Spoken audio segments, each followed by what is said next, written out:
Akin. Masakit aminin bilang magulang pero yun talaga ang nararamdaman ko. Kaya naman naisipan ko na siguro'y panahon na para kumuha ako ng kasambahay. Para may katuwang naman ako sa mga gawaing bahay. Noong day off ko ay naghanap ako ng kasambahay sa internet. Buti na lamang at may nahanap agad ako. Tinawagan ko yung contact number na nasa ad at nag-video call kami para may interview ko siya. Ang pangalan niya ay Rubilin. At sa unang usap pa lang namin ay magaan kaagad ang kalooban ko sa kanya. Mukhang mabait, maayos kausap at handang tumulong. Kaya ilang araw lang ang lumipas ay pinapunta ko na siya sa bahay para makapagsimula na siya. Noong sinabi ko kay Chase na may darating kaming kasambahay ay hindi siya natuwa. Ang sabi niya mawawala na raw siya ng privacy at baka raw makialam pa ito sa mga gamit niya. Pero hindi na ako nagpadala sa mga reklamo niya, Papa Dudut. Diretso ko siyang sinabihan na hindi siya tumutulong sa bahay at wala siyang ambag sa mga gawaing bahay. Kaya kailangan ko ng tulong. At kung ayaw niyang maglinis, wala siyang karapatang tumutol. Sa huli, wala rin siyang nagawa kundi tanggapin ang desisyon ko, Papa Dudut.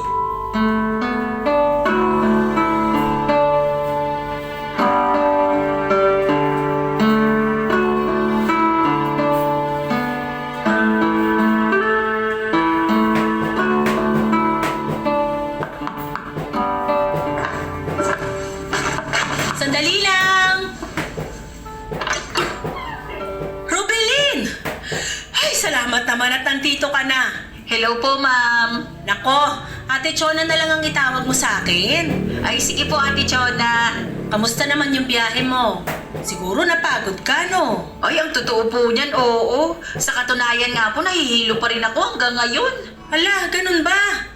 O, halika, pumasok ka na muna dito at maupo ka na muna dyan sa sofa. Salamat po. Sandali lang, ha? Chase! Ano? Lumabas ka nga muna saglit! Bakit? Kakain na ba tayo? Andito na si Rubilin, yung bago nating makakasama dito sa bahay. Kayo na lang ang kumausap dyan. Ayoko lumabas ng kwarto. Pag hindi ka lumabas dyan, sinasabi ko sa'yo, kukunin ko yung laptop mo. Huwag mo ako susubukan. Eto na, lalabas na po.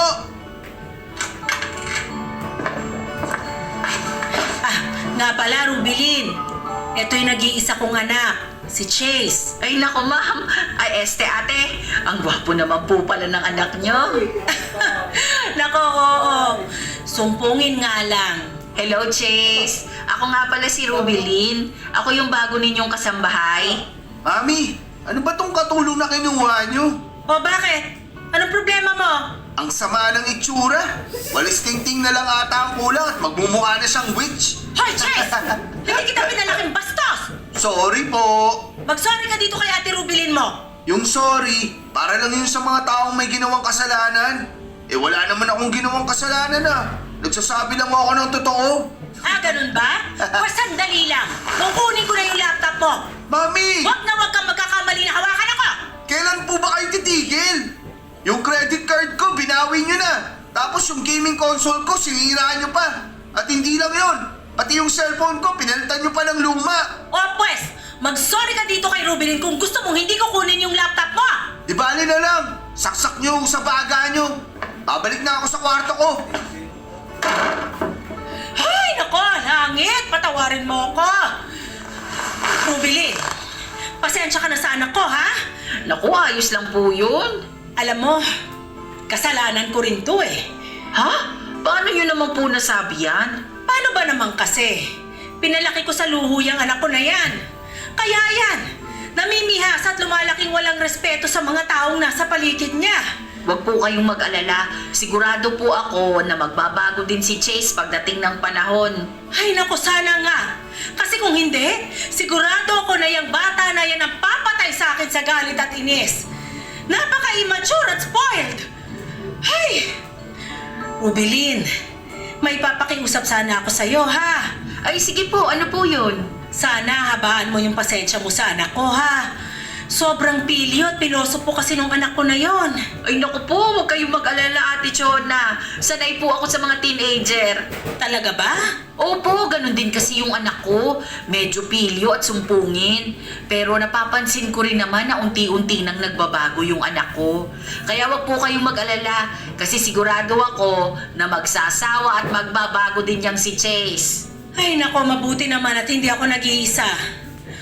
Hoy, kapag walang ginagawa yung anak mo, pwedeng-pwede mo siyang papuntahin dito, ha? Seryoso po kayo? Aba, oo naman. Nang sa ganun, may makakasama si Chase. Palagi kasi ang nagkukulong sa kwarto eh. Ay, sige po.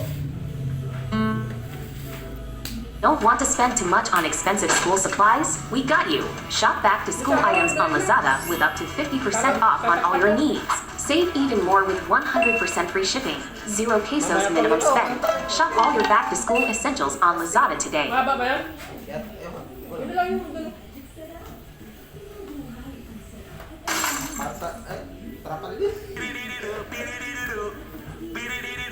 Yung mga bata, ano? Yung ano lang. Show you how we beat it up.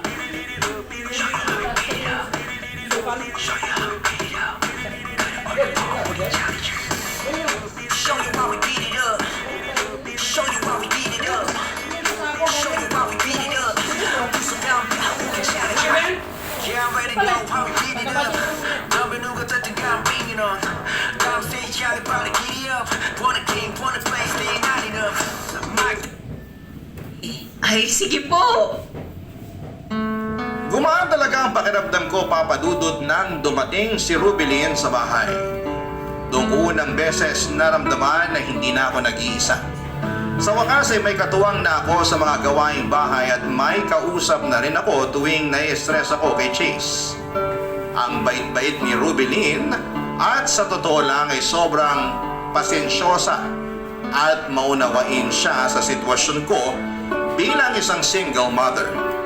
Hindi siya mapili sa mga gawaing bahay at hindi rin siya mareklamo. Kaya naman sobrang laking ginhawa talaga ang naidulot niya sa akin. Simula nang dumating si Rubilin ay wala talaga ako naging problema. Maayos niyang ginagawa ang mga gawaing bahay, masinop siya at mabilis kumilos. Tuwing umuwi ako galing trabaho, ang linis ng bahay at walang kalat at walang hugasin. Sa totoo lang, pakiramdam ko ay para akong nakakahinga ulit. Pero hindi pa rin mawawala ang bigat ng puso ko pagdating kay Chase. Mas lalo pa siyang naging spoiled. Ngayon ay halos lahat ng gusto niya ay inuutos na niya kay Rubilin. Para bang prinsipe siya sa sarili kong bahay. Ni hindi man lang marunong mahiya. Kahit baso na ginamit niya, gusto niya si Rubilin ang magligpit. At doon na talaga ako napagod, Papa Dudut. Kaya isang araw ay kinausap ko si Rubilin at ang sabi ko sa kanya, kung inuutos ni Chase ang isang bagay na hindi parte ng trabaho niya ay huwag na niyang sundin. Hindi dapat siya nagpapagamit. Pero simula noon ay hindi na tinigilan ni Chase si Rubilin. Pinaparinggan niya, sinusungitan at may isang beses pa, Papa Dudut, na nilagyan niya ng ipis ang kama ni Rubilin. Akala niya siguro ay nakakatuwa o nakakatawa. Doon na talaga ako napaiyak. Ang sama ng loob ko at halos araw-araw na akong humihingi ng tawad kay Rubilin. At para kahit papaano ay makabawi sa abala at stress na dinaranas niya ay dinagdagan ko na lamang ang sahod niya. At mas lalo lang lumala ang sitwasyon sa bahay ng isang araw habang naglilinis ako ng drawer ay napansin kong nawawala ang 15,000 pesos na nilagay ko sa cabinet ko. Grabe, Papa Dudut.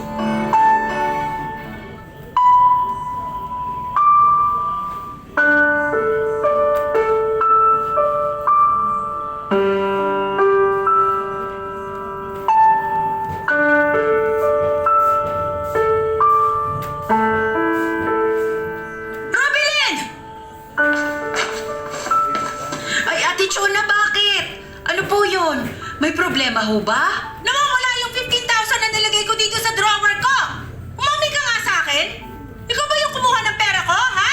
O Ate, alam kong kasambahay lang ako at hindi ako galing sa mayamang pamilya. Pero hindi ko po magagawang magnakaw. Pero ikaw yung huling pumasok dito sa kwarto ko, di ba? Opo, pero nilinis ko lang po yung kwarto. Hindi ko po pinakialaman yung mga gamit dito. So ano yon?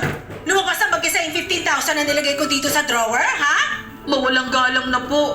Salat po kami sa pera pero hindi ko po magagawang magnakaw. Simula sa araw na to, hindi ka na pwedeng pumasok dito sa kwarto ko. At titingnan ko rin yung bag mo. Kapag nakita ko yung 15,000 sa loob ng bag mo, magpasensyahan tayo, Rubilin. Ate Chona, bakit ako lang po yung pinag-iinitan ninyo? Tanungin niyo rin kaya si Chase. Baka may alam siya. Chase! Amin ba yun? Chase! Ano? Lumabas ka nga ng kwarto mo! Halika dito! Mamaya na! Isa! Sige na! Ang gulo-gulo nyo naman eh! Ano po ba kasi yun? Nawawala yung 15,000 sa drawer ko! Anong tingin nyo sa akin? Lost and found? Makabalik na nga lang sa kwarto? Walang naalis dito hanggat hindi natin nahanap yung nawawalang pera ko! Nako! Eto na nga ba yung sinasabi ko eh. Dapat di kayo nagtitiwala agad-agad sa mga katulong. Hoy Chase, wag mo akong mapagbintangan ha. Kasi wala akong ginagawang masama. Sigurado ka? Hindi ba salat kayo sa buhay? Aba, malay namin kung ninanakawan mo na pala kami. Ang sakit-sakit mong magsalita. Sumusobra ka na. Tumigil na nga kayo! So ano? Wala ba talagang amin sa inyo? Ate, maniwala kayo. Inosente ako. Nako, wala po akong kinalaman dyan, Mami. Sandali lang. Chase! Ano yung hawak mo? Hindi pa ba obvious, Mami? Malamang cellphone. Huwag mo akong pinipiloso po. Alam kong cellphone yan. Parang ngayon ko lang nakita yung cellphone na yan ah. Akin na nga yan. Ano ba naman yan? Pati ba naman cellphone ko papakialaman nyo pa? Wala na ba talaga akong privacy sa bahay na to? Huwag mo akong gawing tanga, Chase. Alam kong hindi yan yung cellphone na binigay ko sa'yo.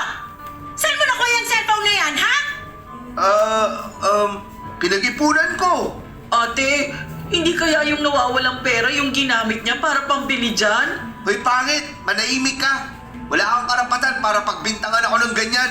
Simay ka lang namin. Naku ka, Chase! Alam kong spoiled at sutil kang bata ka. Pero hindi ko lubos akalain na magagawa mo akong nakawan. Oo na, inaamin ko na yung pera nyo yung ginamit ko para pambili dyan. Ang tanong, masisisi nyo ba ako? Halos lahat ng gadgets ko kinonfiscate nyo na. At wala na kayong tinira sa akin kung hindi yung kakarag-karag na cellphone nyo. Sumusobra ka na, ha? Hindi na normal tong ginagawa mo. Naipambili ko na ng cellphone yung pera nyo at wala na kayong magagawa dun. Akin na yung cellphone mo. O ayan, Pumasok ka na sa kwarto mo. Baka kung ano pang magawa ko sa'yo. Ay! Rubilin, pasensya ka na talaga, ha? Ayos lang po yun, ate. I'm sorry. Dapat hindi kita pinagbintangan kaagad. Mali yung ginawa ko sa'yo eh. Wala na po yun. Huwag kang mag-alala. Hinding-hindi na uli mangyayari to. Sana nga po ate, kasi wala akong ibang hangad sa buhay kung hindi ang mamuhay ng payapa at marangal. These are really handy, mate. These are really handy, mate. I've been doing some shopping on Temu. Can anyone guess what I have been buying? Christmas! I know it's a little bit early, it's still October, but we don't celebrate Halloween, so I thought let's get in the spirit and see what we've got. Ooh! Christmas tree solar lights that we can put in a row in the garden.